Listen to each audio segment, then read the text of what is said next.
probably figured out what the topic is. And the issue is what gets in the way.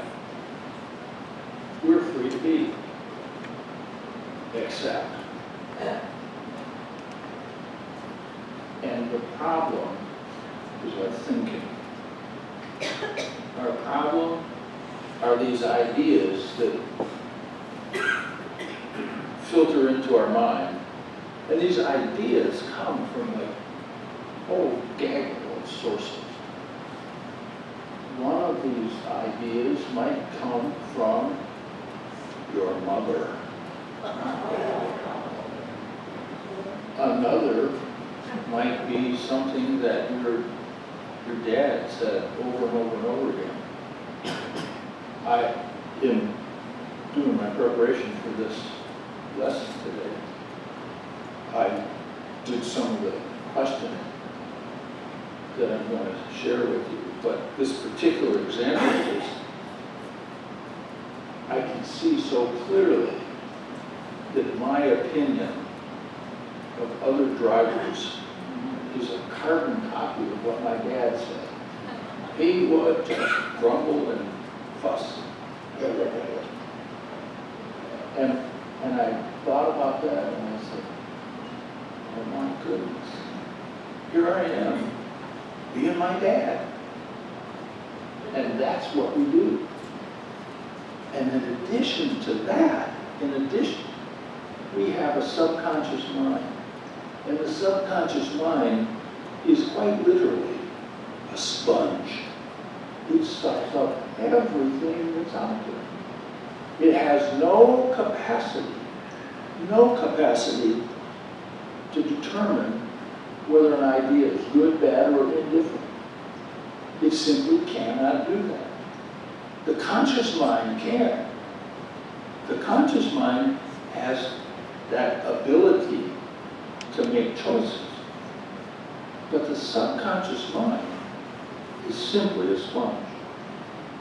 It's just like a hard drive. Garbage in, garbage out.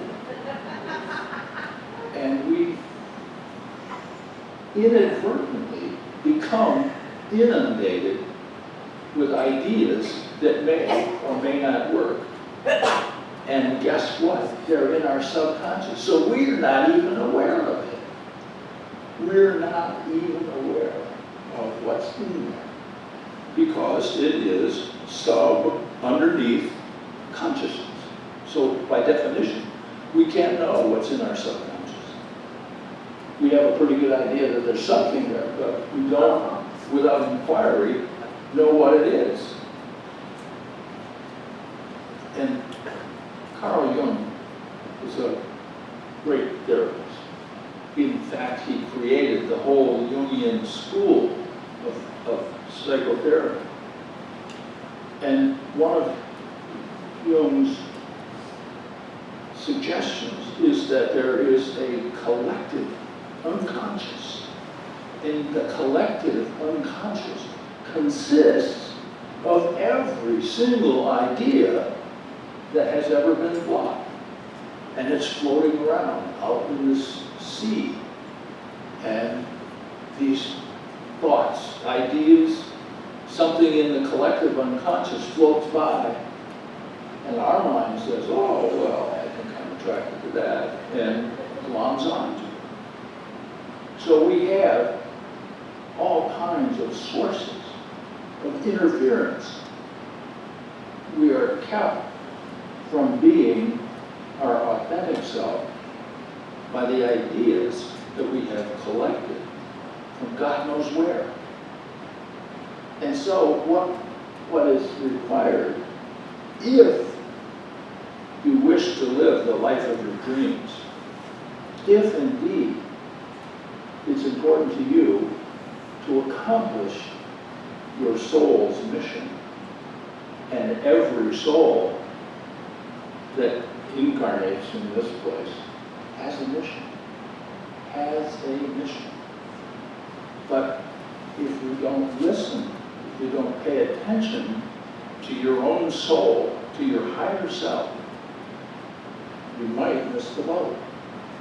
If you listen to what your mother said all the time, you might not be doing what your soul had envisioned for you to do. But the issue is how we get access to that.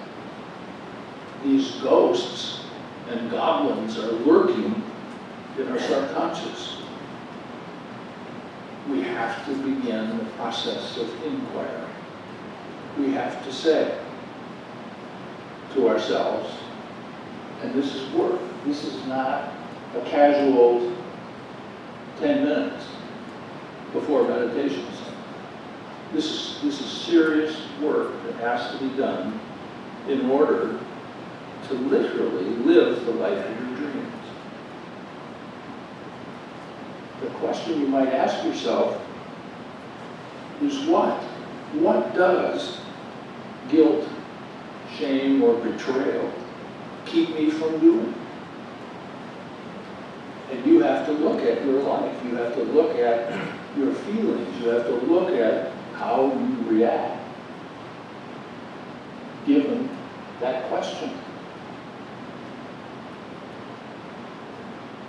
We might ask, where are we blocked or unfulfilled? You might ask yourself, do I engage in self-sabotage? Many of us have done that over and over again.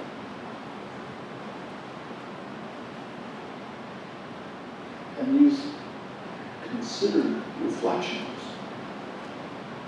open the possibility that your conscious mind can look at these ideas and dispel them. See that conscious mind has enormous power. It can dredge up some idea from your subconscious through the process of inquiry and say, well, that's not me, that's not what I'm up to, that doesn't work. And you can dispel that thing, that goblin that is lurking in your subconscious. You have the authority, you have the power to do that. And what we're really doing is moving beyond our old story. We have a story. Everybody has a story.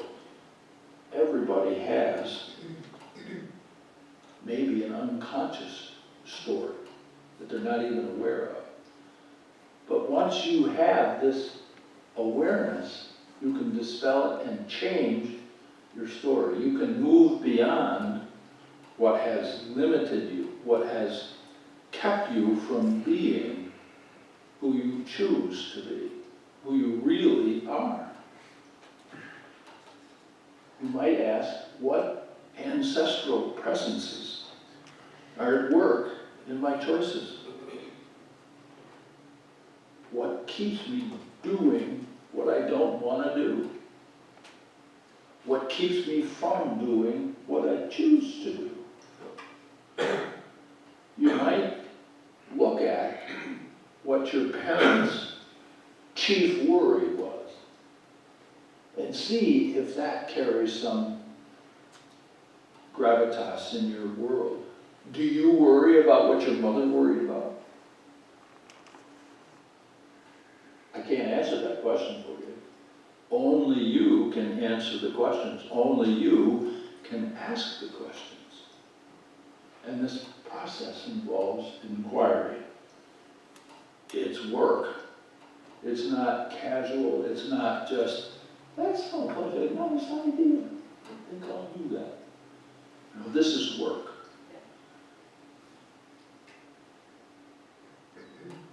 You might ask what your parents' chief roles in their life were. Is that something that you've adopted? And this is not a blame game. This is not, oh, it's my mother's fault. It's just simply a tool to access what indeed those ideas actually are. You gain access to what's deep within your subconscious mind. And you can choose then, consciously, to say that works, or you can say, that doesn't work so well anymore. I think I'll change how I am. I think I'll change that belief that I seem to have. Another point of inquiry is to sit quietly as you begin your meditation and simply say, hello, soul. What is it that you are asking of me? What is it that you would have me do? Your soul has great wisdom. Your soul actually has knowledge. And it is your guiding source. So, don't leave it out in the cold. Don't forget that you have a soul and that your soul has created for you this lifetime. It has made choices. And we tend to lose track of that. We tend to forget. We actually say, well, I'm doing okay. But are you? Who is living my life? Is it me? Is it the authentic me? Or is it the made-up me? Who is creating my story? Is it my story, or is it the collective unconscious story? Another level of inquiry might be, where am I asking others to take responsibility for my life? Wonderful question. And can you answer it at the drop of a hat? Probably not. Probably this involves a dedication to inquiry, a process of inquiry. You might ask, what part of myself do I need to get to know better? Is there a part of me that I'm ignoring? Can't look over there. You might ask, where is the spontaneous child I used to be? You know kids, they're just spontaneous love bugs. And they are inquiring and curious and involved in everything. Why do you childproof your house when you have a little toddler? Because there's nothing that is beyond their access. But where is that child in you? Where is your enthusiasm? Where is your spontaneity? You just at the drop of a hat decide, I think I'll do this today. Not worry about anything. I got a to-do list, but who cares? I'm going to do what I want to do.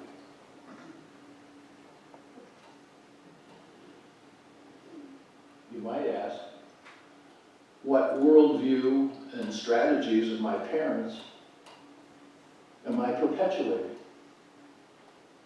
Or my grandparents, or my teacher, or whoever it is that you have borrowed from. And you can't know who you have borrowed from until you ask these questions. And the secret to this is you're not looking for the true self. Your true self is already fully present. You're here. But what's in the way? There's some funny looking stuff on the window that keeps you from seeing clearly the truth of your true self. So what you need is a bottle of Windex and some towels to clean the window, to get the dross out of the way. Just like a pipeline that's clogged up with stuff doesn't flow water very well. So we have all of this stuff that we have accumulated over this lifetime and probably a number of lifetimes, because it's deeply embedded in our subconscious mind. And it's up to us to see where it came from and whether it actually works. And once we do that, once we get access to those ideas, our conscious mind can make a choice that lines up with our soul. You have a beautiful soul that chose this lifetime and chose to accomplish some purposes. And it's just so important that we tune into that so that we can be authentic, so that we can actually be who we are choosing to be, not who your great Aunt Minnie thinks you ought to be. So, sorry to give you the bad news, and the bad news is this is going to be some work. This is not going to be the easiest thing ever. But if you want to live the life of your dreams, if you want to be who your soul wants you to be, you got to do the work. You got to dig out what's in the way. Maybe nothing's in the way. Maybe you are living the life of your dreams. And if you are, my blessings upon you. Because that is the exception rather than the rule. But you can answer that question. I can't answer that question. So what we're really up to is turning off the autopilot. We're going to take control of the thoughts that live in our mind. Take control of the thoughts that bubble up from our subconscious. And once you do that, you will live the life of your dream. Now it's open mic time.